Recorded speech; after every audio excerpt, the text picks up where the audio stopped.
Good afternoon, everybody. Good to see you all. Since Inauguration Day, President Trump has secured trillions of dollars in private and foreign investments.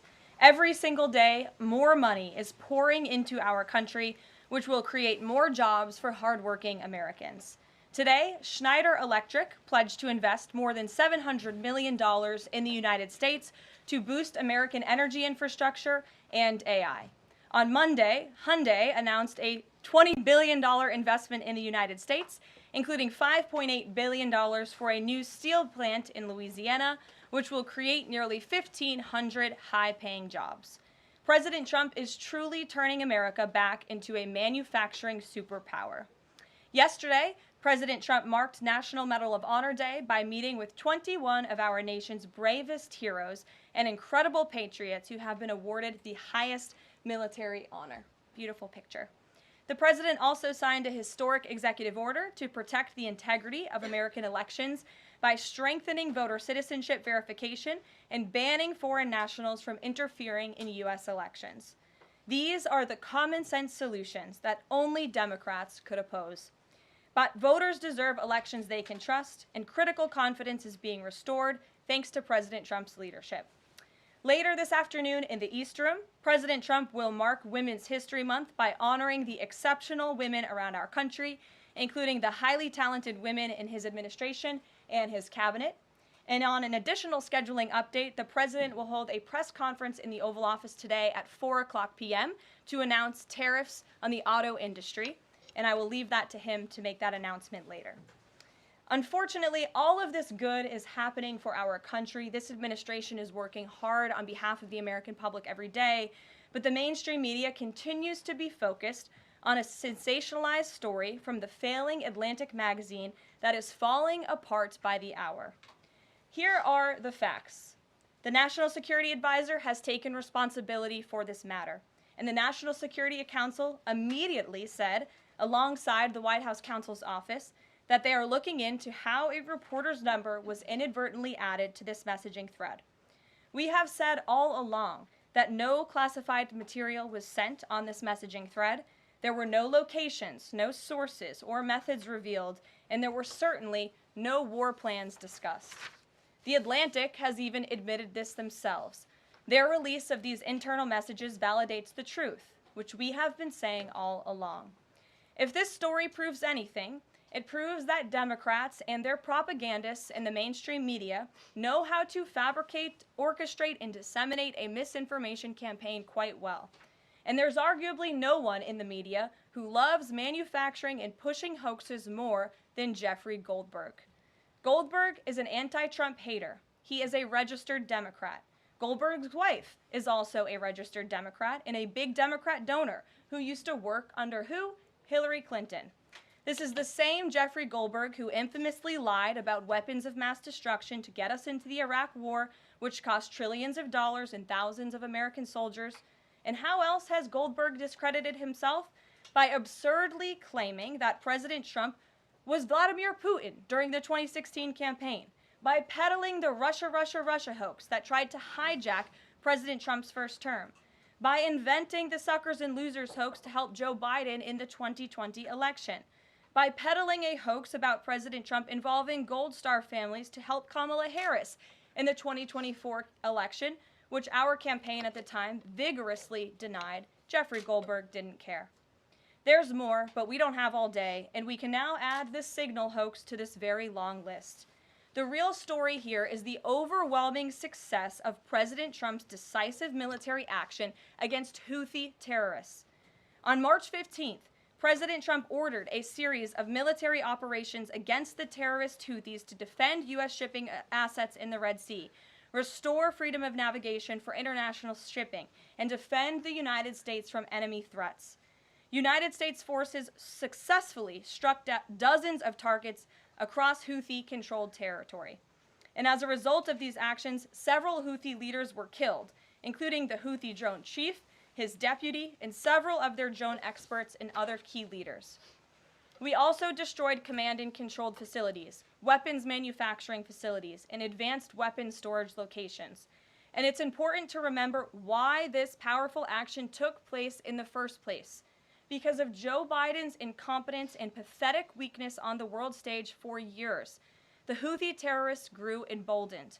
Immediately after taking office in 2021, Joe Biden removed the Iran-backed Houthis from the foreign terrorist organization and specifically designated global terrorist list. Did anybody in this room ask the Biden administration at the time why they made such a stupid mistake? This reckless action undid the designation put in place by President Trump during his first term, and what followed was predictable and devastating. The Houthis targeted U.S. military ships and aircraft, hit commercial ships, including U.S.-flagged vessels, threatened our personnel overseas, and attacked our allies in the region. This resulted in more than a year of U.S.-flagged commercial ships being prevented from safely sailing through the Suez Canal, the Red Sea, and the Gulf of Aden. This had a massive negative impact on global trade of the economic security of the United States. Joe Biden was the commander-in-chief, and he sat on his hands while the United States of America was bullied and embarrassed by terrorists. President Trump and his team are putting a stop to these threats and restoring American strength around the world. The Trump peace through strength approach means no terrorist force will stop American commercial and naval vessels from freely sailing the waterways of the world. But unfortunately, this is not what the Democrats and the media want to talk about. They are focused on a coordinated campaign to try and sow chaos in this White House. And this has been the most successful first 2 months of any administration ever, which is exactly why they are doing this. We are not going to bend in the face of this insincere outrage. And here's just one example of how bad faith the Democrats' criticisms are. Democrat Senator Mark Warner is hysterical over the use of Signal, which is an approved decrypted app, and the killing of Houthi terrorists.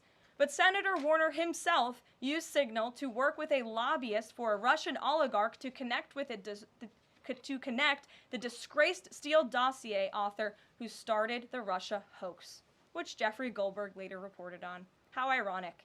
We're not going to lose focus of the bottom line, which is that Joe Biden's weakness enabled and emboldened Houthi terrorists, and President Trump's strength and resolve eliminated those terrorists. Here in our new media seat today, we have Lindsay Keith. She is the managing editor for Merit TV and serves as their White House correspondent. Merit TV launched 1 year ago and creates and distributes content across diverse platforms. We're glad to have you with us, Lindsay. Please kick us off. Thank you, Karoline. I appreciate it and this opportunity for Merit TV. 2 questions, if I may. One on Signal, one on the economy. Sure. On Signal, how comfortable is the president with what was shared so far now that the chain has been released? The president's view on all of this remains the same today as it did yesterday. And I think it speaks volumes about the leadership of this president that he went directly to all of you, members of the press corps. He was asked, do you want someone else to go out and do a briefing? And he said, no, I will tackle this story. I will discuss it. The people need to hear from me about the situation. And so his thoughts on this remained the same today. He has placed great trust in his national security team. And as for the usage of Signal, as the president said yesterday, as the CIA director has testified under oath, this is an approved app. It's an encrypted app. The Department of Defense, the Department of State, the CIA has it loaded onto government phones because it is the most secure and efficient way to communicate. As for, again, the original situation in this messaging thread, the National Security Council, the White House counsel's office continues to look in to how this mistake, which the National Security Advisor has owned, occurred, and the president has ensured they are doing that. On the economy, consumer confidence hit a 4-year low this month. Can you help explain to the American people how tariffs will help them in the long run? Yeah, absolutely, and I'm grateful for the question. The American public will hear later this afternoon from the president directly on the topic of tariffs. And as you all know, April 2nd day, President Trump has proudly dubbed it Liberation Day for our country. What he means by that is it will be a day where the United States of America will no longer be ripped off by nations around this world. It will be a day where Americans finally see free and fair trade practices restored. We are no longer going to allow our allies, our competitors, and our adversaries to take advantage of American workers. And if you think about your hometown in the state that you grew up, Main Street looks a lot different today than it did many years ago. And President Trump wants to restore America as a manufacturing superpower around the globe. He wants products to be made right here in the in our great country with great, hardworking American hands that will ultimately result in higher wages and more money in the pockets of the American people. And he's also, in addition to tariffs, also determined to pass tax cuts later this year, as he did successfully in his first term, to put even more money back into the pockets of hardworking Americans. Peter. Karoline, if I can ask you very quickly about the information we've seen, just to set the predicate to all this. Has the president been briefed and physically seen he's seen all the details of the chat as printed by the Atlantic? I just spoke to the president about it, yes. Okay. Then let me ask you, if I can, very quickly. In the chat, Pete Hegseth, the defense secretary, details F-18s, Tomahawks, so some of the weapons that were used. He details the timing involved for this, all of which occurred 31 minutes before, as he says, F-18s would launch. The DoD manual details classified information as significant military plans, saying that is secret, that's classified. So what about, there are no methods, there are no sources, but that's not what determines what's classified. So what is it about what Pete Hegseth wrote that makes you say this is not classified? Well, it's not just me saying that, Peter. It's the Secretary of Defense himself who is saying this as well. And he put out a very strong statement earlier today listing all of the things that were not included in that message that he sent to the group. And again, this message, there was no classified information transmitted. There were no war plans discussed. Why did the Atlantic downgrade their allegation about war plans to attack plans? They're now playing word games because they know this was sensationalist spin from a reporter who is well known for doing this. We have said all along no war plans were discussed, no classified material was sent. You have the Secretary of Defense saying that. You have the Director of the CIA, the Director of National Intelligence, the FBI Director, all testifying to that under oath, and they should be trusted with that. To be clear, Americans can make the decision for themselves, but whether it's Sure. you said it's not war plans. Would you characterize these as military plans, military operation plans? I would characterize this messaging thread as a policy discussion, a sensitive policy discussion, surely, amongst high-level cabinet officials and senior staff. And I'm so glad, Peter, that you said the American public can decide for themselves, because I think the American public should decide for themselves based on the outcome of this operation. And what happened in this operation? Terrorists that were allowed to run wild by the Biden administration were killed because of the direction and the determination of this president and his team. And this message also shows, this messaging thread also proved that President Trump has an incredibly dynamic team who is working incredibly hard, flying all over the world to secure world peace and to fix up the foreign policy crises that the previous administration left for this team to inherit. So to be clear, we all in this room and around the country would agree that we're glad no American service members were harmed, and we're glad that the mission was a success. We'll stipulate that. But the president said that Pete Hegseth said none of this was classified. So given the president has seen it now, and given the president understands that significant military plans are deemed classified as secret, how does the president view none of this, which details times and weapons and more, as being not classified? I've already been asked and answered this question. The president's thoughts on this remain the same today as they were yesterday, On what basis, as I'm well as the Secretary of Defense. This question has been asked and answered. There was no classified material discussed. Jackie. On what basis I was asking? Go ahead, Jackie. Thank you, Karoline.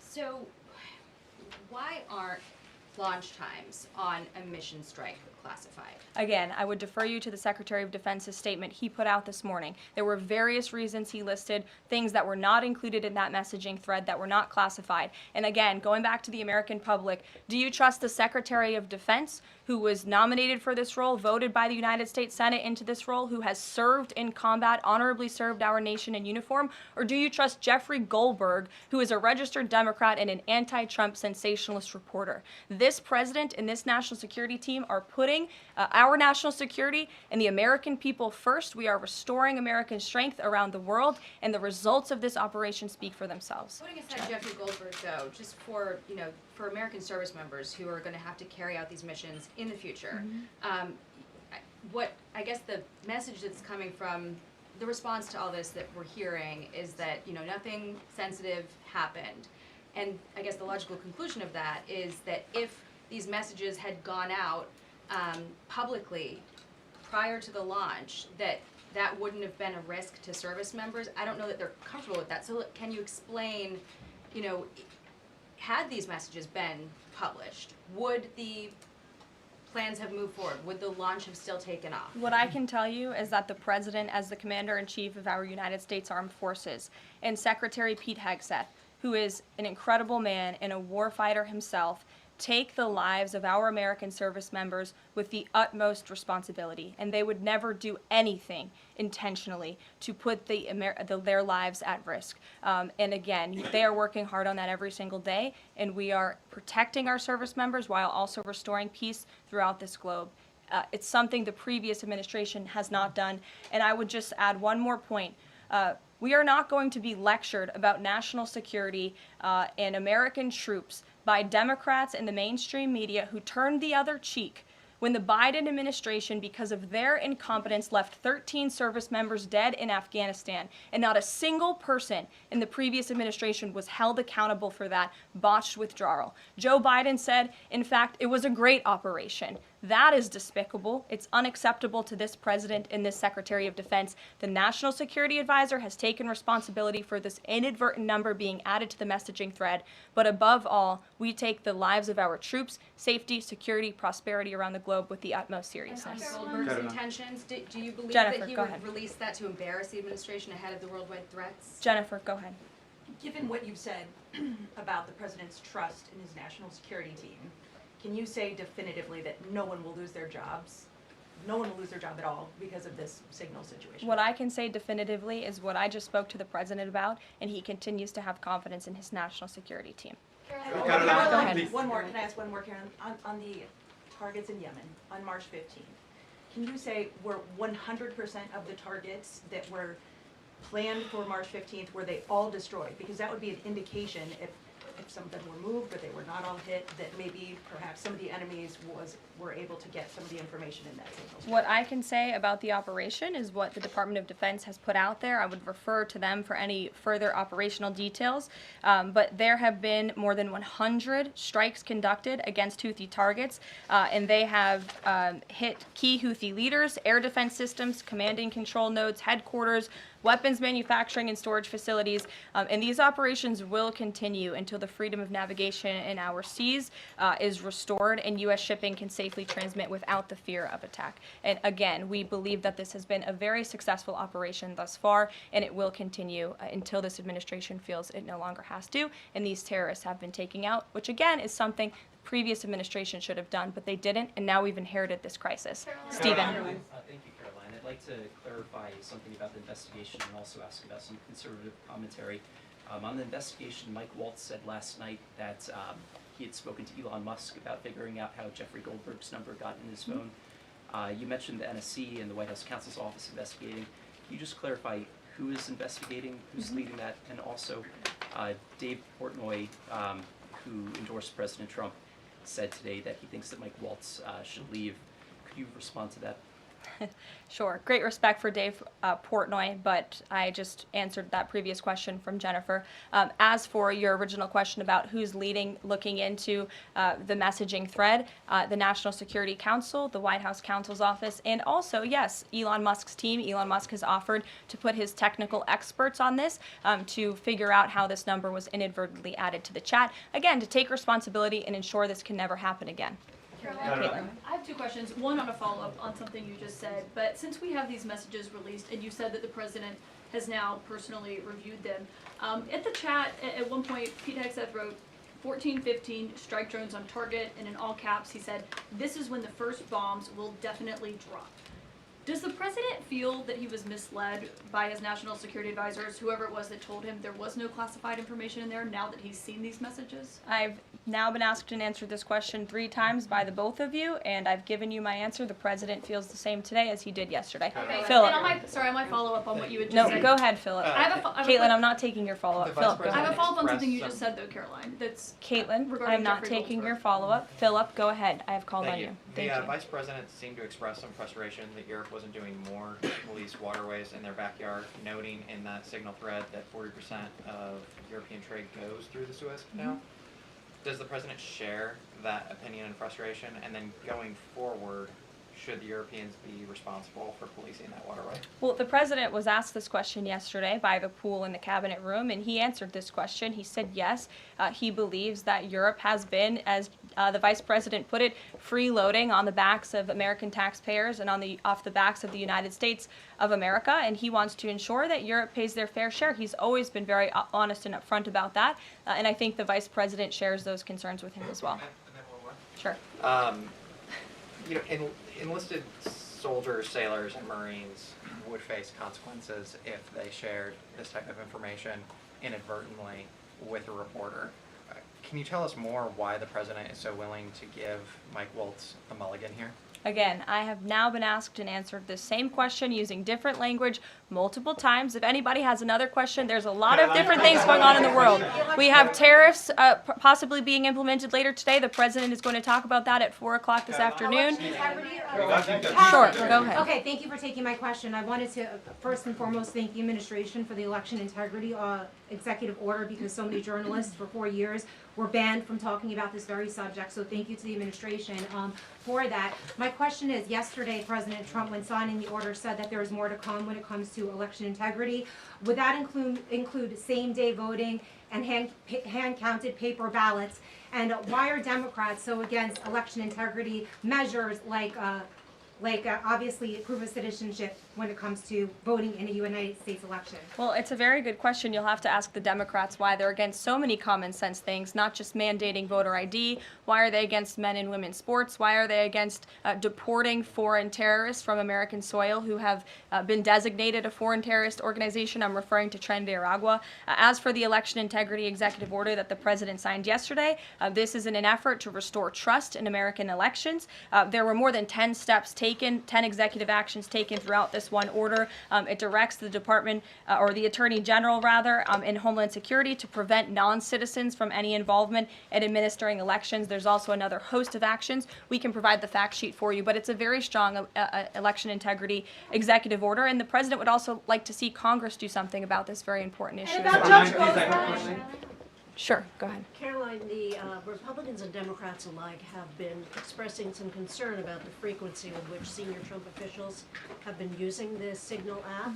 Has there been discussion, or will there be a review about how often they use Signal, and if you could explain to us how they might be considering other applications to get away from something like this happening again? Sure. Well, again, first of all, Signal has been an approved app for government use. It's an encrypted app, and as I said, it's the most safe and efficient way of communicating, especially when people can't be in a skiff or inside a room physically together. I think, as the president said yesterday, he wishes that everybody could be in the room, and it's our goal to ensure that everybody can be. But again, no classified information was discussed in this chat, and any time classified information is discussed amongst high-level officials across this administration, secure lines of communication are used, including, by the way, our special envoy, Steve Witkoff, who I understand the Wall Street Journal erroneously reported that he was on this Signal chat on a personal device while in Moscow. That is absolutely false.